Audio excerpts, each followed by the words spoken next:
ਜੇ ਹੁਣ ਅਸੀਂ ਇਹ ਜੁਗਤ ਨਹੀਂ ਸਿੱਖੀ ਗੁਰੂ ਪਾਸੋਂ, ਫਿਰ ਜਿਹੜਾ ਸਾਡਾ ਜੀਵਨ ਉਹ ਵੈਰ ਵਿਰੋਧ ਵਾਲਾ ਹੁੰਦਾ, ਉਹ ਦੁੱਖਾਂ ਵਾਲਾ ਹੁੰਦਾ। ਫਿਰ ਅਸੀਂ ਬਹੁਤ ਜ਼ਿਆਦਾ ਦੁਖੀ ਰਹਿੰਦੇ ਹਾਂ, ਸ਼ਾਂਤ ਰਹਿੰਦੇ।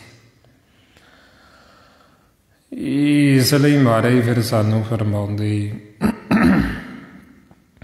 ਮਤ ਵਿੱਚ ਜਨਮ ਮਰਨ ਹੋਰ ਕੈਸਾ, ਜਾ ਜੀ ਮਾਤਾ ਜੁਗਤ ਨਹੀਂ। ਬਈ ਜੇ ਸਾਨੂੰ ਜਿਉਣ ਦੀ ਜੁਗਤ ਹੀ ਨਹੀਂ ਆਉਂਦੀ, ਅਸੀਂ ਨਹੀਂ ਸਿੱਖਿਆ ਗੁਰੂ ਪਾਸੋਂ, ਫਿਰ ਜਿਹੜਾ ਸਾਡਾ ਜੀਵਨ ਦੀ ਰੂਪ ਰੇਖਾ ਹੁੰਦੀ, ਫਿਰ ਉਹ ਹੁੰਦੀ ਵੈਰ ਵਿਰੋਧ ਵਾਲੀ, ਲੜਾਈਆਂ ਝਗੜਿਆਂ ਵਾਲੀ, ਈਰਖਾ ਵਾਲੀ, ਨਫ਼ਰਤ ਵਾਲੀ। ਫਿਰ ਸਾਡੇ ਅੰਦਰ ਇਹ ਵੈਰ ਵਿਰੋਧ, ਸੰਸ਼य, ਫਿਕਰ, ਚਿੰਤਾਵਾਂ, ਇਹ ਸਾਰਾ ਕੁਛ ਫਿਰ ਸਾਡੇ ਅੰਦਰ ਚੱਲਦਾ। ਇਹਨਾਂ ਨੂੰ ਬਕਾਰ ਕਹਿੰਦੇ। ਮਹਾਰਾਜ ਇਸ ਲਈ ਫਰਮਾਉਂਦੇ, ਵੈਰ ਵਿਰੋਧ, ਕਾਮ ਕ੍ਰੋਧ ਮੋਹ, ਝੂਠ ਵਿਕਾਰ, ਮਹਾ ਲੋਭ ਧਰੋ, ਇਹ ਆਹੂੰ ਜੁਗਤ ਬਿਹਾਨੇ ਕਈ ਜਨਮ। ਬਈ ਇਹ ਅਸੀਂ ਵੈਰ ਵਿਰੋਧ ਪਹਿਲਾਂ ਵੀ ਕਰਦੇ ਆ ਰਹੇ ਹਾਂ, ਲੜਾਈਆਂ ਝਗੜੇ ਪਹਿਲਾਂ ਵੀ ਕਰਦੇ ਆ ਰਹੇ, ਤਾਈਓ ਅਸੀਂ ਅੱਗੇ ਦੀ ਅੱਗੇ ਜੂਨਾਂ 'ਚ ਤੁਰੇ ਆ ਰਹੇ। ਹੁਣ ਸਾਨੂੰ ਮਾਨਸ ਜਾਮਾ ਮਿਲਿਆ, ਜੇ ਅਸੀਂ ਮਾਨਸ ਜਾਮੇ ਵਿੱਚ ਵੀ ਇਹੀਓ ਕੁਝ ਕਰਦੇ ਰਹੇ, ਫਿਰ ਇਹੀਓ ਜੁਗਤੀ ਅਪਣਾਈ, ਵੈਰ ਵਿਰੋਧ ਵਾਲੀ ਹੋਈ, ਈਰਖਾ ਨਫ਼ਰਤ ਵਾਲੀ, ਲੜਾਈਆਂ ਝਗੜਿਆਂ ਵਾਲੀ, ਫਿਰ ਅਸੀਂ ਵਾਪਸ ਫਿਰ ਜੂਨਾਂ 'ਚ ਮੁੜ ਜਾਵਾਂਗੇ। ਫਿਰ ਅਸੀਂ ਜੀਵਨ ਦਾ ਲਾਹਾ ਨਹੀਂ ਖੱਟ ਸਕਾਂਗੇ। ਹੁਣ ਜਿਹੜੇ ਜੀਵੇ ਸਾਰਾ ਕੁਛ ਕਰਦੇ, ਉਹਨਾਂ ਨੂੰ ਗੁਰਬਾਣੀ 'ਚ ਫਿਰ ਮਨਮੁਖ ਆਖੀ ਵੀ ਇਹਨਾਂ ਨੇ ਗੁਰੂ ਦੀ ਮੱਤ ਨਹੀਂ ਲਈ, ਇਹਨਾਂ ਨੇ ਜਿਉਣ ਦਾ ਢੰਗ ਨਹੀਂ ਸਿੱਖਿਆ ਗੁਰੂ ਪਾਸੋਂ, ਇਹਨਾਂ ਨੇ ਜੁਗਤੀ ਨਹੀਂ ਸਿੱਖੀ। ਉਹਨਾਂ ਨੂੰ ਫਿਰ ਕਹਿੰਦੇ ਵੀ ਇਹ ਮਾਇਆਧਾਰੀ ਨੇ, ਵੀ ਇਹ ਮਾਇਆਧਾਰੀ ਹੋਏ ਹੋਏ ਸਿਰਫ ਮਾਇਆ ਦੇ ਨਾਲ ਹੀ ਜੁੜੇ ਹੋਏ, ਦਿਨ ਰਾਤ ਇਹ ਮਾਇਆ ਜਿਹੜੀ ਅਗਨ, ਇਹ ਅਗਨ ਦੇ ਵਿੱਚ ਫਿਰ ਜਲਦੇ ਨੇ, ਸੜਦੇ ਨੇ ਅਤੇ ਦੁਖੀ ਹੁੰਦੇ। ਫਿਰ ਉਹਨਾਂ ਜੀਵਾਂ ਦੇ ਮਨਾਂ 'ਚ ਕਲੇਸ਼, ਉਹਨਾਂ ਦੇ ਤਨਾਂ 'ਚ ਕਲੇਸ਼, ਉਹਨਾਂ ਦੇ ਪਰਿਵਾਰਾਂ ਦੇ ਵਿੱਚ ਕਲੇਸ਼, ਫਿਰ ਅੱਗੇ ਸਮਾਜ ਦੇ ਵਿੱਚ ਸਾਰੇ ਕਲੇਸ਼ ਹੀ ਕਲੇਸ਼, ਦੁਬਦਾ ਹੀ ਦੁਬਦਾ, ਲੜਾਈਆਂ ਝਗੜੇ। ਹੁਣ ਇਸ ਵਾਸਤੇ ਫਿਰ ਸਾਨੂੰ ਸਮਝਾਉਂਦੇ ਵੀ ਜੇ ਅਸੀਂ ਜੁਗਤੀ ਸਿੱਖ ਲਾਂਗੇ, ਜੇ ਅਸੀਂ ਗੁਰਮਤਿ ਜੀਵਨ ਜਾਚ ਸਿੱਖ ਲਾਂਗੇ ਗੁਰੂ ਪਾਸੋਂ, ਫਿਰ ਸਾਡਾ ਜਿਹੜਾ ਜੀਵਨ ਬੜਾ ਸੌਖਾ ਹੋ ਜਾਂਦਾ, ਬੜਾ ਸਰਲ, ਬੜਾ ਸੌਖਾ ਅਤੇ ਬੜਾ ਸਾਦਾ। ਫਿਰ ਸਾਨੂੰ ਕੋਈ ਦੁੱਖ ਨਹੀਂ ਹੁੰਦਾ, ਸਾਡਾ ਮਨ ਸਹਿਜ ਵਿੱਚ ਆ ਜਾਂਦਾ ਅਤੇ ਸਹਿਜ ਸੁਭਾਅ ਵਾਲਾ ਉਹਦਾ ਜੀਵਨ ਹੋ ਜਾਂਦਾ, ਸਾਧੂ ਸੁਭਾਅ ਵਾਲਾ। ਹੁਣ ਆਪਾਂ ਨੂੰ ਫਿਰ ਇਸ ਲਈ ਦੱਸਦੇ ਵੀ ਜੇ ਤੁਸੀਂ ਸੁਖੀ ਹੋਣਾ ਚਾਹੁੰਦੇ ਹੋ, ਫਿਰ ਤੁਸੀਂ ਸਤਿਗੁਰਾਂ ਤੋਂ ਇਹ ਜਿਉਣ ਦੀ ਜੁਗਤੀ ਤਰੀਕਾ ਸਿੱਖੋ। ਹੁਣ ਇਹ ਸਿੱਖਣ ਵਾਸਤੇ ਫਿਰ ਆਪਾਂ ਸਤ ਸੰਗਤ ਦੇ ਵਿੱਚ ਆਉਂਦੇ, ਸਤਿਗੁਰਾਂ ਦੇ ਸਕੂਲ ਵਿੱਚ ਆਉਂਦੇ ਸਿੱਖਿਆ ਲੈਣ ਵਾਸਤੇ। ਹੁਣ ਜਦੋਂ ਅਸੀਂ ਇਹ ਸਿੱਖਿਆ ਲੈਣ ਵਾਸਤੇ ਆਉਂਦੇ, ਸਤ ਸੰਗਤ ਨੂੰ ਸਤਿਗੁਰ ਦਾ ਸਕੂਲ ਕਹਿੰਦੇ, ਜਿੱਥੇ ਆ ਕੇ ਫਿਰ ਅਸੀਂ ਇਹ ਸਾਰੀ ਸਿੱਖਿਆ ਲੈਣੀ ਅਤੇ ਸਿੱਖਣਾ, ਜੀਵਨ ਦੀ ਜਾਚ ਸਿੱਖਣੀ। ਮਹਾਰਾਜ ਇਸ ਲਈ ਫਰਮਾਉਂਦੇ, ਸਤ ਸੰਗਤ ਸਤਿਗੁਰ ਚਟਸਾਲ ਹੈ, ਜਿਤ ਹਰ ਗੁਣ ਸਿੱਖ। ਵੀ ਇਹ ਸਤ ਸੰਗਤ ਸਕੂਲ ਸਤਿਗੁਰੂ ਦਾ, ਜਿੱਥੇ ਆ ਕੇ ਅਸੀਂ ਇਹ ਸਿੱਖਿਆ ਲੈਣ, ਜਿੱਥੇ ਆ ਕੇ ਅਸੀਂ ਇਹ ਸਿੱਖਣ। ਹੁਣ ਜਦੋਂ ਆਪਾਂ ਸਤਿਗੁਰਾਂ ਦੇ ਸਕੂਲ 'ਚ ਆਉਂਦੇ, ਫਿਰ ਇੱਥੇ ਜਿਹੜੀ ਸਾਨੂੰ ਵਿੱਦਿਆ ਦਿੱਤੀ ਜਾਂਦੀ, ਇਹਨੂੰ ਬ੍ਰਹਮ ਵਿੱਦਿਆ ਕਹਿੰਦੇ, ਬ੍ਰਹਮ ਦਾ ਗਿਆਨ।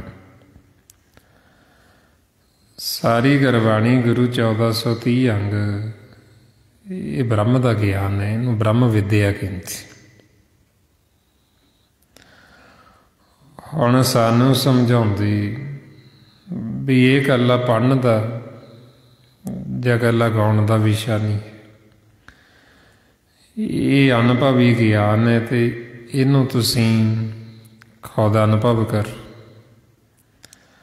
ਇਸ ਲਈ ਫਰਮਾਉਂਦੇ ਲੋਕ ਜਾਣੇ ਇਹ ਗੀਤ ਹੈ, ਇਹ ਤੋਂ ਬ੍ਰਹਮ ਵਿਚਾਰ,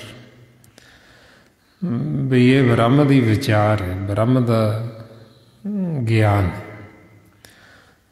ਬ੍ਰਹਮ ਕਹਿੰਦੇ ਪਰਮਾਤਮਾ, ਸਾਡਾ ਸਾਰਿਆਂ ਦਾ ਜਿਹੜਾ ਮੂਲ ਹੈ ਉਹ ਬ੍ਰਹਮ ਹੈ।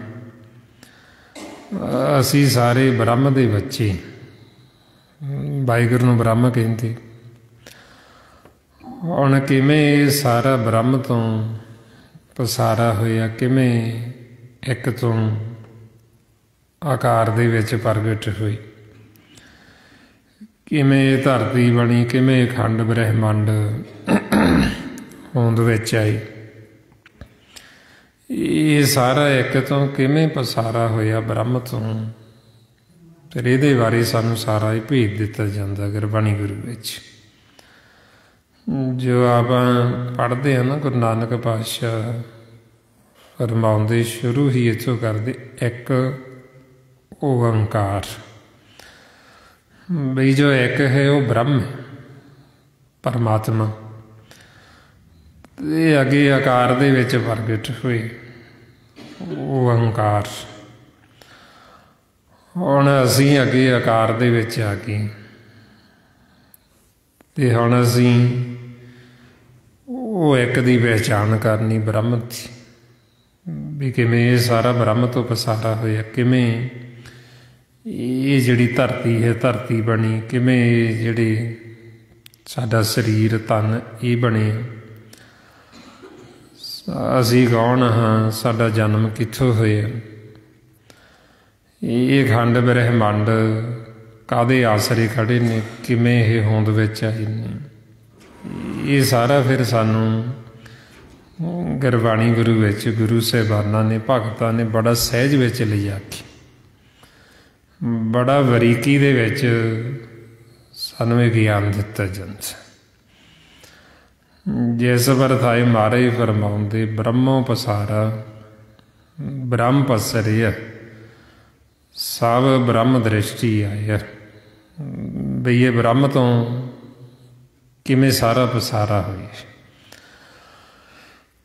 ਹੁਣ ਜਿਹਨੂੰ ਇਹ ਬ੍ਰਹਮ ਦਾ ਗਿਆਨ ਹੋ ਜਾਂਦਾ, ਉਹਨੂੰ ਕਹਿੰਦੇ ਨੇ ਵੀ ਇਹ ਗਿਆਨੀ। ਕਿਹਦਾ ਗਿਆਨ ਹੈ? ਉਹਨੂੰ ਕਹਿੰਦੇ ਵੀ ਬ੍ਰਹਮ ਦਾ।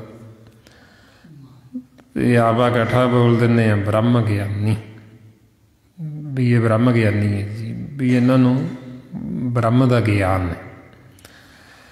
ਜਿਹਨੂੰ ਬ੍ਰਹਮ ਦਾ ਗਿਆਨ ਹੈ ਉਹ ਬ੍ਰਹਮ ਗਿਆਨੀ। ਹੁਣ ਮਹਾਰਾਜ ਸੱਚੇ ਪਾਤਸ਼ਾਹ ਫਿਰ ਸਾਨੂੰ ਬ੍ਰਹਮ ਗਿਆਨੀ ਦਾ ਭੇਤ ਦਿੰਦੇ,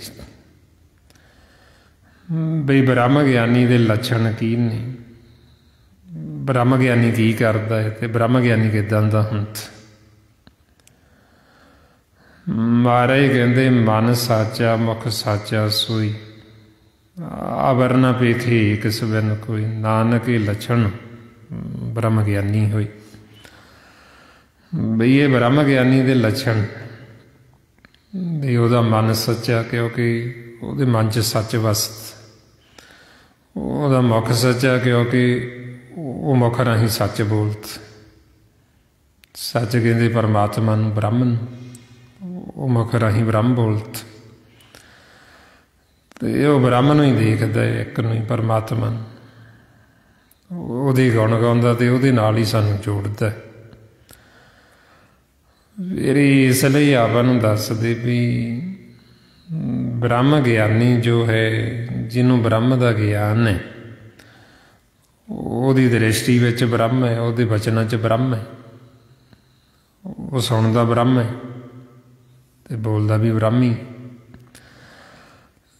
ਤਾਂ ਮਹਾਰਾਜ ਕਹਿੰਦੇ ਵੀ ਜੋ ਬ੍ਰਹਮ ਗਿਆਨੀ ਦੀ ਦ੍ਰਿਸ਼ਟੀ ਹੈ, ਫਿਰ ਉਹਦੇ ਵਿੱਚ ਅੰਮ੍ਰਿਤ ਵਰਸਦਾ।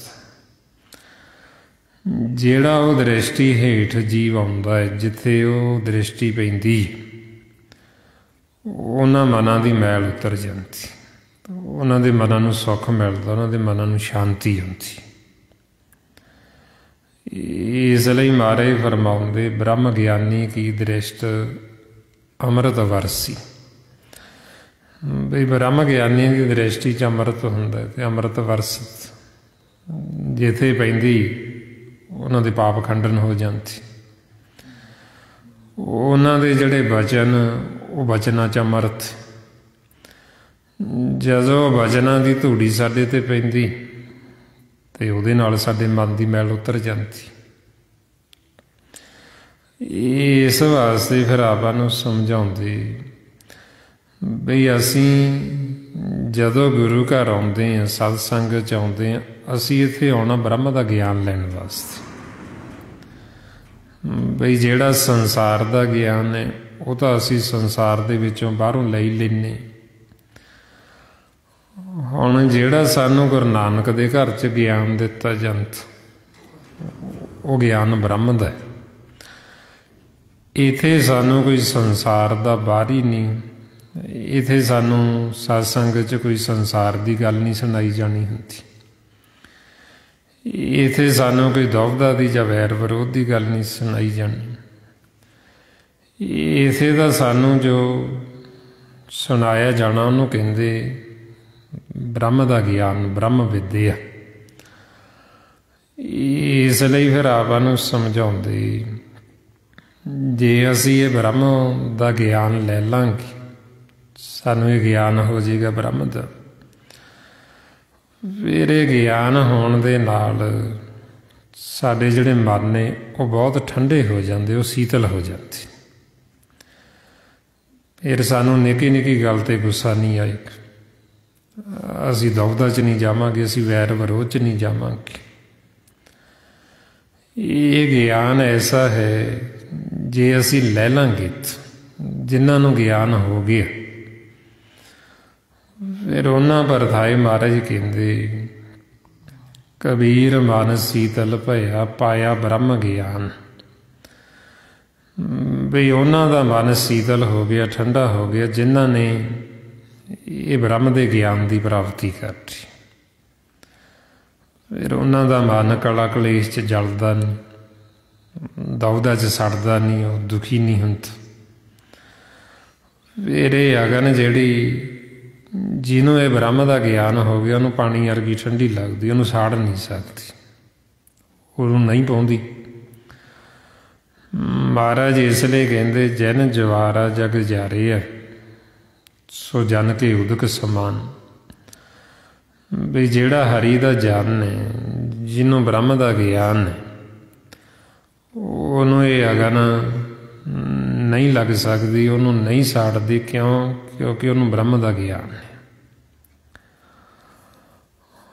ਹੁਣ ਜੇ ਅੱਜ ਸਾਡਾ ਮਨ ਅਸ਼ਾਂਤ ਹੈ, ਜੇ ਆਪਣਾ ਮਨ ਦੁਖੀ ਹੈ, ਇਹਦਾ ਕਾਰਨ ਫਿਰ ਇਹੋ ਹੈ ਵੀ ਸਾਨੂੰ ਬ੍ਰਹਮ ਦਾ ਗਿਆਨ ਹਜੇ ਹੋਇਆ ਹੀ ਨਹੀਂ।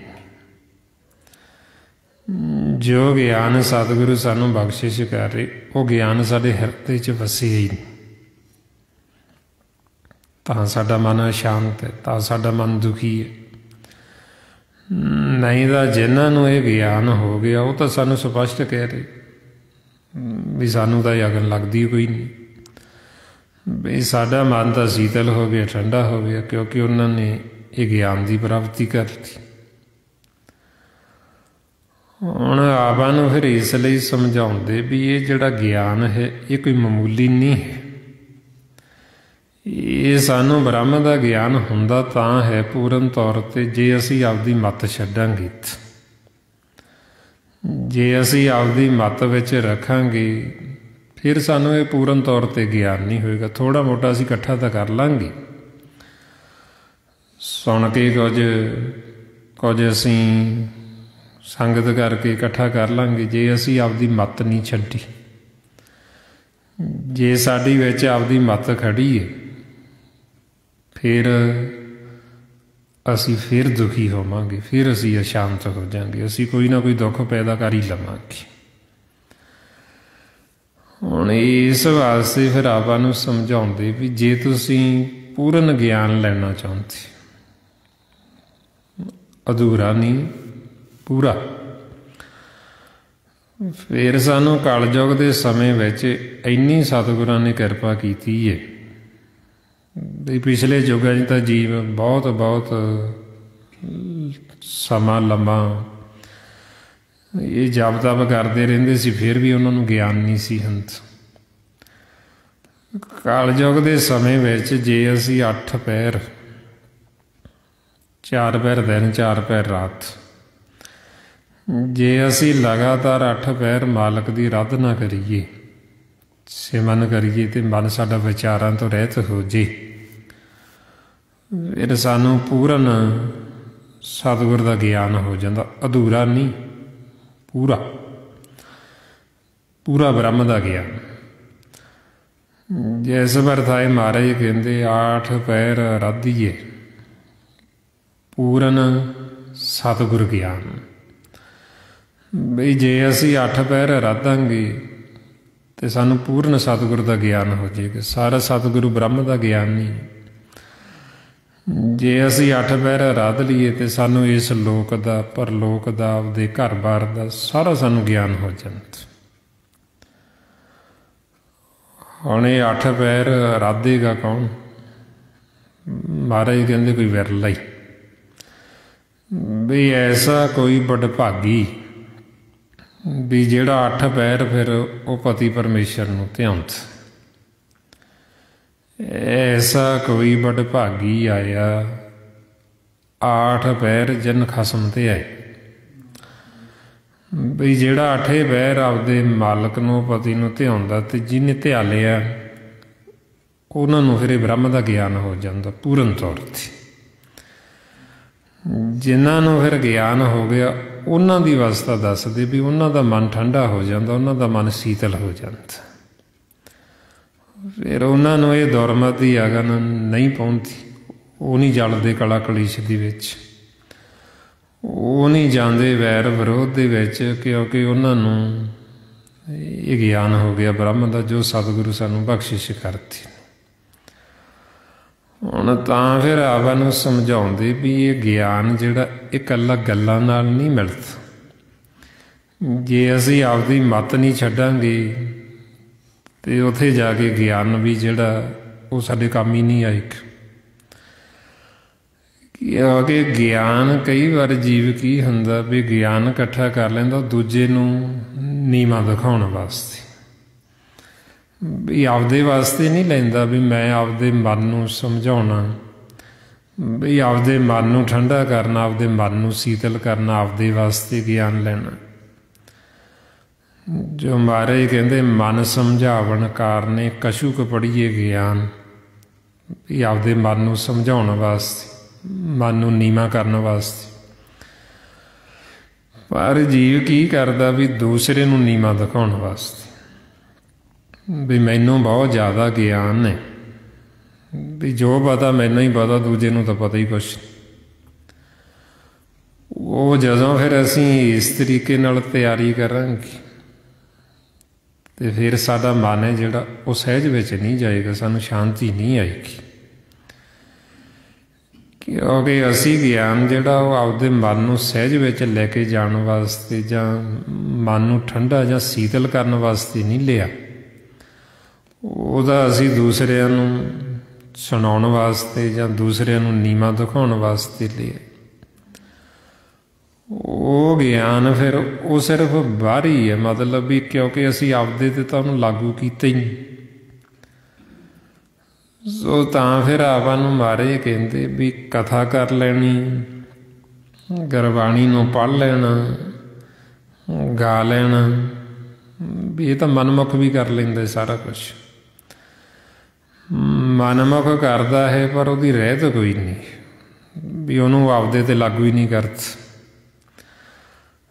ਗੁਰੂ ਨਾਨਕ ਪਾਤਸ਼ਾਹ ਇਸ ਲਈ ਫਰਮਾਉਂਦੇ ਮਨਮੁਖ ਕਥਨੀ ਹੈ ਪਰ ਰਹਿਤ ਨਾ ਹੋਈ। ਬਈ ਮਨਮੁਖ ਕਥਾ ਤਾਂ ਕਰਦਾ ਪਰ ਉਹਦੀ ਰਹਿਤ ਕੋਈ ਨਹੀਂ ਆਉਂਦੀ। ਬਈ ਆਪ ਉਹ ਵੈਰ ਵਿਰੋਧ ਨੇ ਛੱਡਿਆ ਕੋਈ ਨਹੀਂ, ਦੂਸਰਿਆਂ ਨੂੰ ਨੀਵਾਂ ਦਿਖਾਉਣਾ ਛੱਡਿਆ ਕੋਈ ਨਹੀਂ, ਕਿਉਂਕਿ ਨੀਵਾਂ ਤਾਂ ਆਪ ਹੋਣਾ ਸੀ। ਅਸੀਂ ਮਨ ਨੂੰ ਇਸ ਅਵਸਥਾ 'ਚ ਲੈ ਕੇ ਜਾਣਾ ਜੋ ਸਾਨੂੰ ਸਤਿਗੁਰੂ ਕਹਿੰਦੇ ਨੀਚਾਂ ਅੰਦਰ ਨੀਚ ਜਾਤ, ਨੀਚੀ ਹੂੰ ਅਤ ਨੀਚ, ਨਾਨਕ ਤਿਨ ਕੇ ਸੰਗ ਸਾਥ ਵੱਡਿਆਂ ਸਿਉ ਕਿਆ ਰੀਸ, ਜਿਸੇ ਨੀਚ ਸੰਭਾਲੀਣ ਤੇ ਨਦਰ ਤੇਰੀ ਬਖਸ਼ੀਸ਼। ਮਨ ਨੂੰ ਤਾਂ ਇੰਨਾ ਨੀਵਾਂ ਕਰਨਾ ਸੀ ਕਿਉਂਕਿ ਜੋ ਸਾਨੂੰ ਸਤਿਗੁਰੂ ਇਹ ਉਪਦੇਸ਼ ਦੇ ਰਹੇ, ਜੋ ਸਾਨੂੰ ਇਹ ਗਿਆਨ ਦੇ ਰਹੇ ਬ੍ਰਹਮ ਦਾ, ਜਦੋਂ ਇਹ ਸਾਨੂੰ ਪੂਰਨ ਤੌਰ 'ਤੇ ਗਿਆਨ ਹੋ ਵੀ ਜਾਂਦਾ ਉਦੋਂ ਸਾਡਾ ਮਨ ਦਾ ਆਪਣਾ ਆਪਾ ਖਤਮ ਹੋ ਜਾਂਦਾ। ਬ੍ਰਹਮ ਦਾ ਗਿਆਨ ਇਹ ਐਸਾ ਹੈ ਵੀ ਜਦੋਂ ਹੋ ਗਿਆ ਫਿਰ ਬ੍ਰਹਮ ਹੀ ਬ੍ਰਹਮ ਰਹਿ ਜਾਣਾ, ਆਪਣਾ ਆਪਾ ਖਤਮ ਹੀ ਹੋ ਜਾਣਾ, ਆਪਣਾ ਆਪਾ ਮਿਟ ਹੀ ਜਾਣਾ। ਇਸੇ ਵਾਸਤੇ ਜੀ ਫਿਰ ਭਗਤਾਂ ਨੇ ਆਖਿਆ ਕਬੀਰ ਤੂੰ ਤੂੰ ਕਰਤਾ ਤੂੰ ਹੋਊਗਾ, ਮੁਝ ਮੇ ਰਹਾ ਨਾ ਹੂੰ, ਜਬ ਆਪਾ ਪਰ ਕਾ ਮਿਟ ਗਿਆ ਜਤ ਦੇਖੂੰ ਤਤ ਤੂੰ। ਬਈ ਜਦੋਂ ਮੈਂ ਦੇਖਦਾ ਹੁਣ ਤੂੰ ਤੂੰ, ਬਈ ਮੈਂ ਨੇਤਰ ਖੋਲ੍ਹਦਾ ਤੇ ਬਾਹਰ ਵੀ ਬ੍ਰਹਮ ਹੈ, ਤੇ ਜਦੋਂ ਨੇਤਰ ਬੰਦ ਕਰ ਲੈਣੇ ਅੰਦਰ ਵੀ ਬ੍ਰਹਮ ਹੈ। ਫਿਰ ਐਸੀ ਅਵਸਥਾ ਦੇ ਵਿੱਚ ਕਹਿੰਦੇ ਨੇ ਬਈ ਇਹਨਾਂ ਨੂੰ ਪੂਰਨ ਤੌਰ 'ਤੇ ਬ੍ਰਹਮ ਦਾ ਭੇਦ ਆ ਗਿਆ, ਵੀ ਇਹ ਬ੍ਰਹਮ ਨੂੰ ਹੀ ਦੇਖਦੇ ਨੇ, ਅੰਦਰ ਵੀ ਤੇ ਬਾਹਰ ਵੀ। ਤੇ ਇਸੇ ਨੂੰ ਹੀ ਮਹਾਰਾਜ ਕਹਿੰਦੇ ਅੰਤਰ ਬਾਹਰ ਇੱਕੋ ਜਾਣੇ, ਤਾਹਰ ਨਾਮ ਲੱਗੇ ਪਿਆਰ, ਵੀ ਅੰਦਰ ਤੇ ਬਾਹਰ ਇੱਕ ਨੂੰ ਜਾਣੇ, ਵੀ ਅੰਦਰ ਵੀ ਉਹਦੀ ਜੋਤ ਹੈ ਤੇ ਬਾਹਰ ਵੀ ਉਹੀ ਹੋਵੇ। ਹੁਣ ਆਵਾ ਨੂੰ ਫਿਰ ਇਸ ਲਈ ਕਹਿੰਦੇ ਵੀ ਸਭ ਬ੍ਰਹਮ ਹੀ ਹੈ, ਵੀ ਸਭਨਾਂ ਦੇ ਅੰਦਰ ਵੀ ਤੇ ਬਾਹਰ ਵੀ। ਜੇ ਹੁਣ ਤੁਸੀਂ ਵੈਰ ਵਿਰੋਧ ਕਰਦੇ ਹੋ, ਜੇ ਕਿਸੇ ਨੂੰ ਨੀਵਾਂ ਦਿਖਾਉਂਦੇ ਹੋ, ਤੇ ਤੁਸੀਂ ਕਿਹਨੂੰ ਦਿਖਾ ਰਹੇ ਨੀਵਾਂ, ਤੇ ਕਿਹਦੇ ਅੱਗੇ ਦਿਖਾ ਰਹੇ? ਨੀਵਾਂ ਕਿਸੇ ਨੂੰ ਸਾਬਤ ਕਰਕੇ ਅਸੀਂ ਕਿਹਦੇ ਕੋਲ ਚੰਗਾ ਬਣਨ ਦੀ ਕੋਸ਼ਿਸ਼ ਕਰ ਰਹੇ? ਕਿਉਂਕਿ ਸਭਨਾਂ ਦੇ ਅੰਦਰ ਤਾਂ ਬ੍ਰਹਮੀ ਕੀ ਉਹ ਜਾਣਦਾ ਨਹੀਂ, ਉਹ ਸਭ ਜਾਣਦਾ ਹੈ, ਅੰਤਰਜਾਮੀ। ਮਹਾਰਾਜ ਤਾਈਓ ਸਾਨੂੰ ਕਹਿੰਦੇ ਵਾਹ ਵੈਰ ਵਿਰੋਧ ਨ ਕਰੀਏ ਕਾਹੂ, ਘਟ ਘਟ ਅੰਤਰ ਬ੍ਰਹਮ ਸਮਾਹੂ। ਬਈ ਅਸੀਂ ਜਿਹਦੀ ਨਜ਼ਰ ਹੇਠ ਹੋਣਾ ਉਹ ਤਾਂ ਪਹਿਲਾਂ ਹੀ ਸਾਰਾ ਕੁਝ ਜਾਣਦਾ, ਉਹ ਤੋਂ ਕੁਝ ਗੁੱਝਾ ਥੋੜ੍ਹੀ, ਉਹ ਤੋਂ ਕੁਛ ਭੁੱਲਾ ਥੋੜ੍ਹੀ ਹੈ। ਫਿਰ ਅਸੀਂ ਨੀਵਾਂ ਦਿਖਾ ਕੇ ਕਿਸੇ ਨੂੰ, ਜਾਂ ਕਿਸੇ ਦੀ ਨਿੰਦਿਆ ਕਰਕੇ, ਜਾਂ ਕਿਸੇ ਦੇ ਨਾਲ ਵੈਰ ਵਿਰੋਧ ਕਰਕੇ, ਉਹ ਅਸੀਂ ਖੁਦ ਹੀ ਦੁਖੀ ਹੋ ਰਹੇ ਹਾਂ। ਇਹ ਅਸੀਂ ਖੁਦ ਆਪ ਹੀ ਆਪਦੇ ਆਪ ਨੂੰ ਦੁੱਖ ਦੇ ਰਹੇ ਹਾਂ। ਕਿਉਂਕਿ ਮਹਾਰਾਜ ਸਾਨੂੰ ਸਮਝਾਉਂਦੇ ਵੀ ਸਭਨਾਂ ਦੇ ਵਿੱਚ ਬ੍ਰਹਮ ਹੀ ਮਾਲਕ ਹੀ ਹੈ, ਅਤੇ ਜੇ ਅਸੀਂ ਕਿਸੇ ਨਾਲ ਵੈਰ ਕਰਾਂਗੇ ਤੇ ਉਹ ਮਾਲਕ ਨਾਲ ਹੀ ਕਰਾਂਗੇ ਜਿਹੜਾ ਉਹਦੇ ਅੰਦਰ ਵਸਤ। ਜੇ ਕਿਸੇ ਨੂੰ ਨੀਵਾਂ ਦਿਖਾਵਾਂਗੇ ਤੇ ਉਹ ਤਾਂ ਵੀ ਅਸੀਂ ਮਾਲਕ ਨੂੰ ਹੀ ਕਹਿ ਰਹੇ ਹਾਂ, ਕਿਉਂਕਿ ਉਹੀ ਸਭ ਦੇ ਵਿੱਚ ਬੈਠੇ। ਹੁਣ ਆਪਾਂ ਨੂੰ ਫਿਰ ਇਸ ਲਈ ਸਮਝਾਉਂਦੇ ਵੀ ਜੋ ਬ੍ਰਹਮ ਦਾ ਗਿਆਨ ਹੈ, ਇਹ ਬ੍ਰਹਮ ਦੇ ਗਿਆਨ ਦੇ ਵਿੱਚ ਸਾਨੂੰ ਪਿਆਰ ਹੀ ਪਿਆਰ ਸਿਖਾਇਆ ਜਾਂਦਾ, ਆਪਾਂ ਨੂੰ ਦੱਸਿਆ ਜਾਂਦਾ ਬਈ ਮਾਲਕ ਦੇ ਦੋ ਹੀ ਰੂਪ ਨੇ, ਤੀਜਾ ਤਾਂ ਉਹਦਾ ਕੋਈ ਰੂਪ ਹੈ ਹੀ ਨਹੀਂ, ਉਹਨੇ ਬਣਾਇਆ ਹੀ ਨਹੀਂ। ਤੇ ਦੋਵੇਂ ਹੀ ਰੂਪ ਆਪਣੇ ਸਾਹਮਣੇ, ਨਿਰਗੁਣ ਵੀ ਤੇ ਸਰਗੁਣ ਵੀ, ਅਦ੍ਰਿਸ਼ਟ ਵੀ ਤੇ ਦ੍ਰਿਸ਼ਟਮਾਨ ਵੀ, ਸੂਖਮ ਵੀ ਤੇ ਸਥੂਲ ਵੀ। ਤਾਈਓ ਆਵਾ ਨੂੰ ਸਮਝਾਉਂਦੇ ਸਰਗੁਣ ਨਿਰਗੁਣ ਨਿਰੰਕਾਰ, ਸੁਨ ਸਮਾਧੀ ਆਪ, ਆਪਨ ਕੀਆ ਨਾਨਕ ਆਪੇ ਹੀ ਫਿਰ ਜਾਪ। ਵੀ ਇਹ ਮੇਰੇ ਦੋ ਹੀ ਰੂਪ ਨੇ, ਤੇ ਮੈਂ ਆਪਦਾ ਸੁਨ ਦੇ ਵਿੱਚੋਂ ਦੂਸਰਾ ਸਰਗਨ ਰੂਪ ਪ੍ਰਗਟ ਕੀਤਾ, ਨਿਰਗੁਣ ਦੇ ਵਿੱਚੋਂ ਮੈਂਓ ਸਰਗਨ ਰੂਪ ਬਣਾਇਆ, ਸੂਖਮ ਦੇ ਵਿੱਚੋਂ ਮੈਂਓ ਸਥੂਲ ਰੂਪ ਆਪਦਾ ਪ੍ਰਗਟ ਕੀਤਾ। ਪਰਮਾਤਮਾ ਨੂੰ ਨਿਰੰਕਾਰ ਕਹਿੰਦੇ, ਸਰੀਰ ਨੂੰ ਆਕਾਰ ਕਹਿੰਦੇ। ਤੇ ਆਵਾਂ ਨੂੰ ਸਮਝਾਉਂਦੇ ਨਿਰੰਕਾਰ ਆਕਾਰ ਹੈ ਆਪੇ, ਵੀ ਨਿਰੰਕਾਰ ਹੀ ਉਹਨੇ ਆਪਦਾ ਆਕਾਰ ਪ੍ਰਗਟ ਕੀਤਾ, ਅਦ੍ਰਿਸ਼ਟ ਤੋਂ ਦ੍ਰਿਸ਼ਟ ਮਨ ਵਿੱਚ ਆਏ। ਹੁਣ ਗੁਰਬਾਣੀ ਗੁਰੂ ਵਿੱਚ ਮਾਲਕ ਦੇ ਦੋ ਰੂਪ ਨੇ ਤੇ ਦੋਵਾਂ ਦੀ ਵਡਿਆਈ ਕੀਤੀ, ਦੋਵਾਂ ਦੀ ਉਸਤਤ ਕੀਤੀ। ਜੋ ਨਿਰਗੁਣ ਹੈ ਨਿਰੰਕਾਰ, ਉਹਦੀ ਵੀ ਮਹਿਮਾ ਕਰ ਰਹੇ ਨੇ ਵੀ ਐਸੀ ਕੋਈ ਥਾਂ ਹੀ ਨਹੀਂ ਜਿੱਥੇ ਤੂੰ ਨਹੀਂ ਹੈ, ਤੂੰ ਸਭਨੀ ਥਾਈ ਜਿੱਥੇ ਹੋ ਜਾਈ, ਸੱਚਾ ਸਿਰਜਣਹਾਰ ਜੀਓ। ਬਈ ਤੂੰ ਸਭਨਾ ਥਾਵਾਂ ਤੇ ਜਿੱਥੇ ਵੀ ਜਾਵਾਂਗੇ ਤੂੰ ਉੱਥੇ ਹੀ ਮੌਜੂਦ। ਐਸੀ ਕੋਈ ਥਾਂ ਹੀ ਨਹੀਂ ਵੀ ਜਿੱਥੇ ਬ੍ਰਹਮ ਨਾ ਹੋਵੇ, ਮਾਲਕ ਨਾ ਹੋਵੇ। ਜਲ ਦੇ ਵਿੱਚ ਆਪਾਂ ਪਤਾਲ ਨੂੰ ਚਲੇ ਜਾਈਏ, ਉੱਥੇ ਧਰਤੀ ਦੇ ਅਸਮਾਨ ਦੇ ਵਿੱਚ ਹਰ ਥਾਂ ਤੇ ਐਸੀ ਕੋਈ ਥਾਂ ਹੀ ਨਹੀਂ ਜਿੱਥੇ ਨਹੀਂ ਹੈ। ਮਹਾਰਾਜ ਇਸ ਵਰਤਾਏ ਕਹਿੰਦੇ ਘਟ ਘਟ ਰੱਬ ਰਿਹਾ ਬਣਵਾਰੀ, ਜਲ ਥਲ ਮਹੀਲ ਗੁਪਤੋ ਵਰਤੇ, ਗੁਰ ਸ਼ਬਦੀ ਦੇਖ ਨਹਾਰੀ ਜੀਓ। ਬਈ ਹਰ ਇੱਕ ਘਟ ਦੇ ਵਿੱਚ ਵੀ ਉਹੀਓ ਹੈ ਤੇ ਜਲ ਥਲ ਹਰ ਥਾਂ ਤੇ ਉਹੀਓ ਹੈ। ਹੁਣ ਆਪਾਂ ਨੂੰ ਫਿਰ ਕਹਿੰਦੇ ਵੀ ਐਸੀ ਕੋਈ ਥਾਂ ਹੀ ਨਹੀਂ ਜਿੱਥੇ ਨਹੀਂ ਹੈ, ਬਾਹਰ ਵੀ ਹੈ ਤੇ ਅੰਦਰ ਵੀ ਹੈ। ਹੁਣ ਆਪਾਂ ਨੂੰ ਕਹਿੰਦੇ ਵੀ ਇਹ ਤਾਂ ਮਾਲਕ ਦਾ ਨਿਰਗੁਣ ਰੂਪ ਹੈ, ਵੀ ਆਪਾਂ ਜਿੱਧਰ ਨੂੰ ਵੀ ਮੁੱਖ ਕਰਦੇ ਹਾਂ ਹਰ ਪਾਸੇ ਮੌਜੂਦ ਹੈ ਤੇ ਆਪਣੇ ਮੁੱਖ 'ਚ ਸਵਾਸ ਪਾ ਕੇ ਆਪਾਂ ਨੂੰ ਜਿਉਂਦਾ ਰੱਖ ਰਹੇ। ਆਪਾਂ ਜਿੱਧਰ ਨੂੰ ਮਰਜ਼ੀ ਮੂੰਹ ਕਰ ਲਈਏ ਉੱਧਰੋਂ ਹੀ ਪਾ ਦਿੰਦੇ, ਕਿਉਂਕਿ ਸਰਬ ਵਿਆਪੀ ਨੇ। ਤਾਂਹੀਓ ਆਪਾਂ ਨੂੰ ਸਮਝਾਉਂਦੇ ਵੀ ਸਾਨੂੰ ਮਾਲਕ ਸਵਾਸਾਂ ਦੀ ਗਹਿਰਾਈ ਦੇ ਕੇ ਹਰ ਪਾਸਿਓਂ ਸਾਨੂੰ ਦੇਖ ਰਹੀ ਹੈ। ਆਪ ਹੀ ਕਰਤਾ ਕਰ ਕਰ ਵੇਖੇ, ਦਿੰਦਾ ਸਾਸ ਗਿਰਾਹਾ ਹੀ। ਵੀ ਸਾਨੂੰ ਸਵਾਸਾਂ ਦੀ ਗਹਿਰਾਈ ਦੇ ਰਹੇ ਤੇ ਦੇਖ ਰਹੇ ਹਰ ਪਾਸੇ, ਅੱਗੋਂ ਵੀ ਦੇਖਦੇ, ਪਿੱਛੋਂ ਵੀ ਦੇਖਦੇ, ਉੱਪਰੋਂ ਥੱਲਿਓਂ ਹਰ ਪਾਸਿਓਂ ਦੇਖਦੇ। ਉਹ ਤੋਂ ਅਸੀਂ ਕੁਝ ਵੀ ਲੁਕੋ ਨਹੀਂ ਸਕਦੇ, ਕੁਝ ਛੁਪਾ ਨਹੀਂ ਸਕਦੇ। ਅੱਗੋਂ ਦੇਖੇ ਪਿੱਛੋਂ ਦੇਖੇ ਤਿਸ ਤੇ ਕਹਾਂ ਛੁਪਾਵੇ। ਹੁਣ ਦੂਸਰਾ ਮਾਲਕ ਦਾ ਰੂਪ ਹੈ ਸਰਗੁਣ। ਸਰਗੁਣ ਵੀ ਆਪਣੇ ਸਾਹਮਣੇ ਹੀ, ਜਿੰਨੇ ਵੀ ਆਪਾਂ ਆਕਾਰ ਦੇਖਦੇ ਮਹਾਰਾਜ ਕਹਿੰਦੇ ਸਾਰੇ ਮੇਰੇ ਹੀ। ਹਰ ਮੰਦਰ ਇਹੋ ਸਰੀਰ ਹੈ, ਗਿਆਨ ਰਤਨ ਪ੍ਰਗਟ ਹੋਏ, ਹਰ ਮੰਦਰ ਮੇਂ ਹਰ ਵਸੇ, ਸਰਬ ਨਿਰੰਤਰ ਸੋਈ।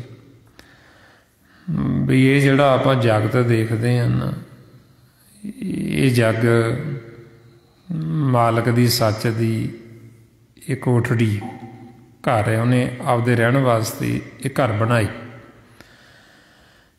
ਜਿਹਨੂੰ ਮਹਾਰਾਜ ਕਹਿੰਦੇ ਇਹ ਜੱਗ ਸੱਚੇ ਕੀ ਹੈ ਕੋਠੜੀ, ਸੱਚੇ ਕਾ ਵਿੱਚ ਵਾਸ। ਬਈ ਇਹ ਜਿਹੜਾ ਜਗ ਤੇ ਹਰੀ ਦਾ ਮੰਦਰ ਹੈ, ਪਰ ਗੁਰੂ ਤੋਂ ਬਿਨਾਂ, ਗੁਰੂ ਦੀ ਮੱਤ ਤੋਂ ਬਿਨਾਂ ਘੋਰ ਅੰਧਾਰ, ਫੇਰ ਨਹੀਂ ਸਾਨੂੰ ਸਮਝ ਲੱਗਦੀ। ਮਹਾਰਾਜ ਇਸ ਲਈ ਫਰਮਾਉਂਦੇ ਹਰ ਮੰਦਰ ਇਹੋ ਜਗਤ ਹੈ, ਗੁਰ ਬਿਨ ਘੋਰ ਅੰਧਾਰ, ਦੂਜਾ ਭਾਵ ਕਰ ਪੂਜਦੇ ਮਨ ਮੁਖ ਅੰਧ ਗਵਾਰ। ਵੀ ਜਿਨ੍ਹਾਂ ਨੇ ਤਾਂ ਗੁਰੂ ਦੀ ਮੱਤ ਨਹੀਂ ਲਈ, ਉਹਨਾਂ ਲਈ ਹਰੀ ਦਾ ਮੰਦਰ ਨਹੀਂ, ਉਹ ਨਹੀਂ ਮੰਨਦੇ। ਜਿਹੜਾ ਮਨਮੁਖ ਹੈ ਉਹ ਕਹਿੰਦਾ ਵੀ ਇਹ ਹੋ ਹੀ ਨਹੀਂ ਸਕਦਾ ਵੀ ਇਹ ਮਾਲਕ ਦਾ ਸਰਗੁਣ ਰੂਪ ਹੋਵੇ, ਇਹਦੇ 'ਚ ਪਰਮਾਤਮਾ ਵੱਸਦਾ ਹੋਵੇ। ਸਤਿਗੁਰੂ ਕਹਿੰਦੇ ਮਨਮੁਖ ਮੂਲ ਨਾ ਜਾਣਨੀ, ਮਾਨਸ ਹਰਮੰਦਰ ਨਾ ਹੋਈ। ਉਹ ਨਹੀਂ ਮੰਨਦਾ, ਪਰ ਆਪਾਂ ਜਦੋਂ ਸੰਗਤ ਕਰਦੇ ਹਾਂ, ਆਪਾਂ ਜਦੋਂ ਗੁਰੂ ਦੀ ਮੱਤ ਲੈਂਦੇ ਹਾਂ, ਫਿਰ ਆਪਣਾ ਮਨ ਮੰਨਦਾ। ਜਦੋਂ ਆਪਾਂ ਗੁਰੂ ਦੀ ਮੱਤ ਲੈ ਕੇ ਚੱਲਾਂਗੇ, ਬ੍ਰਹਮ ਦਾ ਗਿਆਨ ਲੈ ਕੇ ਚੱਲਾਂਗੇ, ਫਿਰ ਤਾਂ ਸਾਨੂੰ ਮੰਨਣਾ ਹੀ ਪੈਣਾ, ਕਿਉਂਕਿ ਗੁਰੂ ਸਾਹਿਬ ਕਹਿ ਰਹੇ ਨੇ। ਹੁਣ ਇਸ ਲਈ ਆਪਾਂ ਨੂੰ ਕਹਿੰਦੇ ਬਈ ਮੇਰੇ ਦੋ ਰੂਪ ਨੇ, ਨਿਰਗੁਣ ਤੇ ਸਰਗੁਣ। ਸਰਗੁਣ ਵੀ ਮੈਂ ਤੁਹਾਡੇ ਸਾਹਮਣੇ ਹੀ ਹਾਂ, ਸਭਨਾਂ ਦੇ ਅੰਦਰ ਬੈਠਾ। ਜਿੰਨੇ ਵੀ ਘਟ ਸਰੀਰ ਨੇ ਇਹ ਸਾਰੇ ਮੇਰੇ ਹੀ, ਸਭ ਘਟ ਮੇਰੇ ਹੋ ਸਭਨਾਂ ਅੰਦਰ। ਪਰ ਇਹ ਮੇਰਾ ਆਪਣਾ ਖੇਲ ਹੈ, ਸਭਨਾਂ ਦੇ ਅੰਦਰ ਹੀ ਆ। ਵੀ ਇੱਕ ਨੂੰ ਮੈਂ ਭੁਲਾ ਦਿੱਤਾ ਆਪਣਾ ਆਪਾ।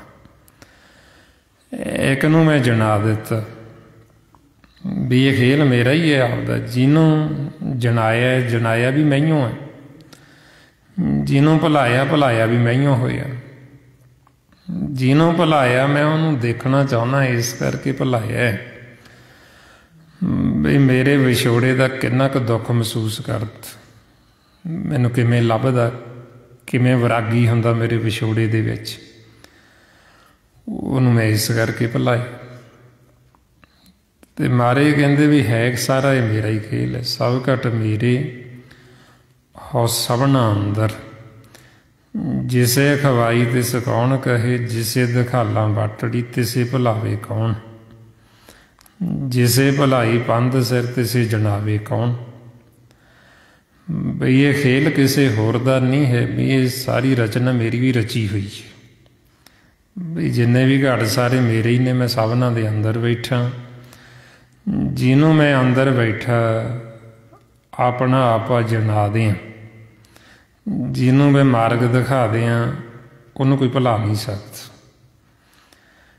ਤੇ ਜਿਹਨੂੰ ਮੈਂ ਅੰਦਰ ਬੈਠਾ ਭੁਲਾ ਦਿਆਂ, ਉਹਨੂੰ ਕੋਈ ਜਣਾ ਨਹੀਂ ਸਕਦਾ, ਉਹਨੂੰ ਕੋਈ ਸਮਝਾ ਨਹੀਂ ਸਕਦਾ, ਕਿਉਂਕਿ ਮੇਰਾ ਆਪਦਾ ਕੀ। ਹੁਣ ਸਮਝਾਉਂਦੇ ਉਹਨਾਂ ਨੂੰ ਵੀ ਜਿਨ੍ਹਾਂ ਨੂੰ ਮਿਲਾਉਣਾ ਚਾਹੁੰਦੇ, ਜਿਨ੍ਹਾਂ ਨੂੰ ਫਿਰ ਚਾਹੁੰਦੇ ਵੀ ਇਹ ਘਰ ਵਾਪਸ ਆ ਜਾਣ, ਜਿਨ੍ਹਾਂ 'ਤੇ ਪ੍ਰਸੰਨ ਹੁੰਦੇ। ਹੁਣ ਜਿਵੇਂ ਆਪਣੇ 'ਤੇ ਪ੍ਰਸੰਨ ਨਹੀਂ, ਜਿਨ੍ਹਾਂ 'ਤੇ ਪ੍ਰਸੰਨ ਹੁੰਦੇ ਉਹਨਾਂ ਨੂੰ ਸਤਸੰਗ 'ਚ ਲੈ ਜਾਂਦੇ। ਸਤਸੰਗ 'ਚ ਲਿਆ ਕੇ ਫਿਰ ਆਪਣੇ ਆਪੇ ਦਾ ਭੇਦ ਦਿੰਦੇ। ਫਿਰ ਇਹ ਸਾਰਾ ਖੇਲ ਦੱਸਦੇ ਵੀ ਕਿਵੇਂ ਇਹ ਖੇਲ ਚੱਲਦਾ, ਕਿਵੇਂ ਰਚਨਾ ਰਚੀ। ਇਸ ਲਈ ਆਪਾਂ ਨੂੰ ਦੱਸਦੇ ਵੀ ਮਾਲਕ ਦੀ ਕਿਰਪਾ ਦੀ ਇਹ ਨਿਸ਼ਾਨੀ। ਜਦੋਂ ਸਾਡੇ 'ਤੇ ਕਿਰਪਾ ਕਰਦੇ, ਜਦੋਂ ਸਾਨੂੰ ਮਿਲਾਉਣਾ ਚਾਹੁੰਦੇ, ਉਦੋਂ ਫਿਰ ਕੀ ਕਰਦੇ? ਮਹਾਰਾਜ ਦੱਸਦੇ, ਜਿਸ 'ਤੇ ਕਿਰਪਾ ਕਰੀ ਤਿਸ ਸਤ ਸੰਗਤ ਮਿਲਾਏ। ਬਈ ਜਦੋਂ ਉਹ ਕਿਰਪਾ ਕਰਦੇ, ਜਦੋਂ ਸਾਨੂੰ ਭੇਦ ਦੇਣਾ ਚਾਹੁੰਦੇ, ਆਪਣੇ ਆਪੇ ਦਾ ਜਣਾਉਣਾ ਚਾਹੁੰਦੇ, ਉਹ ਸਾਨੂੰ ਸਤਸੰਗ 'ਚ ਲੈ ਜਾਂਦੇ। ਫਿਰ ਸਤਸੰਗ 'ਚ ਲਿਆ ਕੇ ਫਿਰ ਸਾਨੂੰ ਇਹ ਭੇਦ ਦਿੰਦੇ ਸਰ ਵੀ ਇਹ ਮੇਰੇ ਦੋ ਰੂਪ ਨੇ। ਨਿਰਗੁਣ ਵੀ ਤੁਹਾਡੇ ਸਾਹਮਣੇ ਤੁਹਾਨੂੰ ਸਵਾਸ ਦੇ ਰਹੇ ਹਾਂ, ਸਰਗੁਣ ਵੀ ਤੁਹਾਡੇ ਸਾਹਮਣੇ ਹੀ ਹੈ ਵੀ ਮੈਂ ਸਭਨਾਂ ਦੇ ਅੰਦਰ ਵਸਦਾ।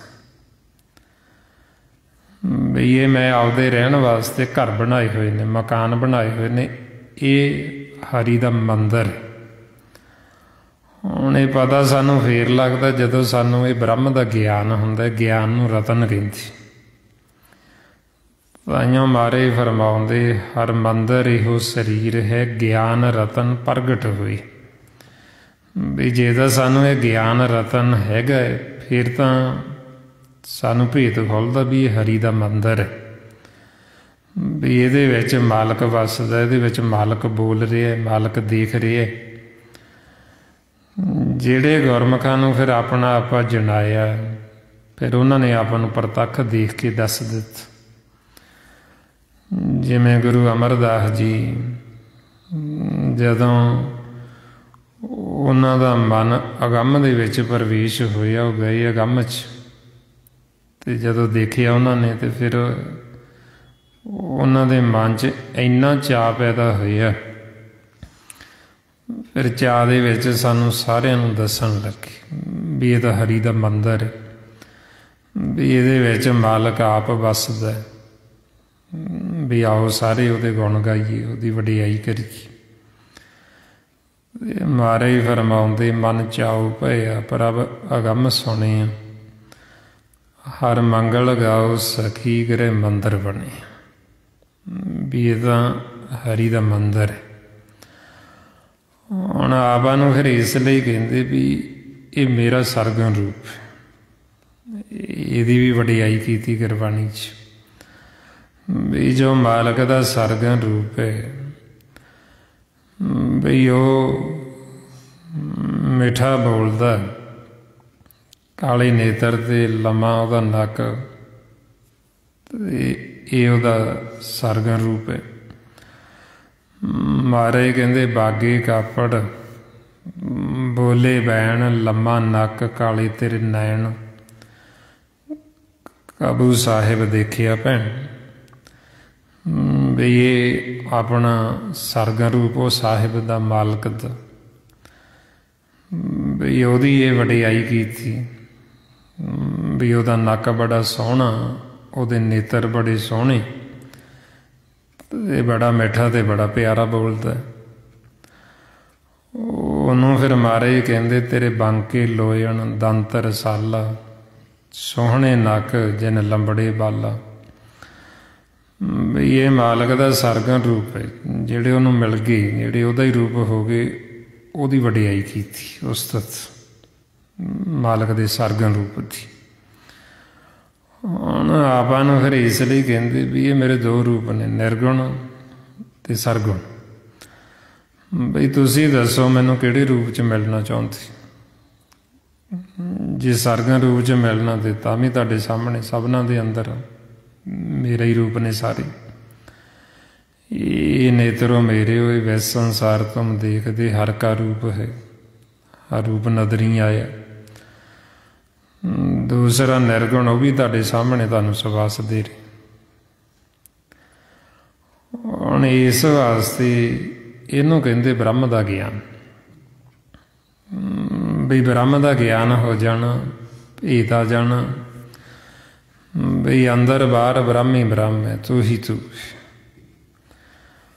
ਹੁਣ ਜਿਹਨੂੰ ਇਹ ਭੇਦ ਆ ਗਿਆ, ਜਿਨ੍ਹਾਂ ਨੇ ਇਹ ਸੋਝੀ ਲੈ ਲਈ, ਜਿਨ੍ਹਾਂ ਦਾ ਮਨ ਜਾਗ ਪਿਆ, ਉਹ ਫਿਰ ਕਹਿੰਦੇ ਵੀ ਹੁਣ ਮਾੜਾ ਕਿਹਨੂੰ ਆਖੀ, ਮੰਦਾ ਕਿਹਨੂੰ ਆਖੀ, ਵੀ ਖਾਰਾ ਖੇਲ ਤਾਂ ਤੇਰਾ ਆਪਦਾ ਹੀ।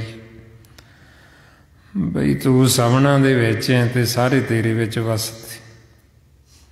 ਆਪਾਂ ਸਾਰੇ ਬ੍ਰਹਮ ਦੇ ਵਿੱਚ ਹੀ ਵਸਦੇ, ਉਹਦੇ ਵਿੱਚ ਹੀ ਰਹਿੰਦੇ। ਆਪਾਂ ਵੀ ਉਹ ਤੋਂ ਬਾਹਰ ਨਹੀਂ ਜਾਂਦੇ ਕਿਸੇ ਪਾਸੇ। ਆਪਾਂ ਸਾਰਾ ਕੁਛ ਉਹਦੇ ਵਿੱਚ ਹੀ ਕਰਦੇ। ਜਿਵੇਂ ਬੱਚਾ ਹੁੰਦਾ ਨਾ ਛੋਟਾ, ਉਹ ਮਾਂ ਪਿਓ ਦੀ ਗੋਦੀ ਵਿੱਚ ਖਾਂਦਾ ਪੀਂਦਾ, ਮਲ ਮੂਤਰ ਸਾਰਾ ਕੁਛ ਉੱਥੇ ਹੀ ਕਰਦਾ।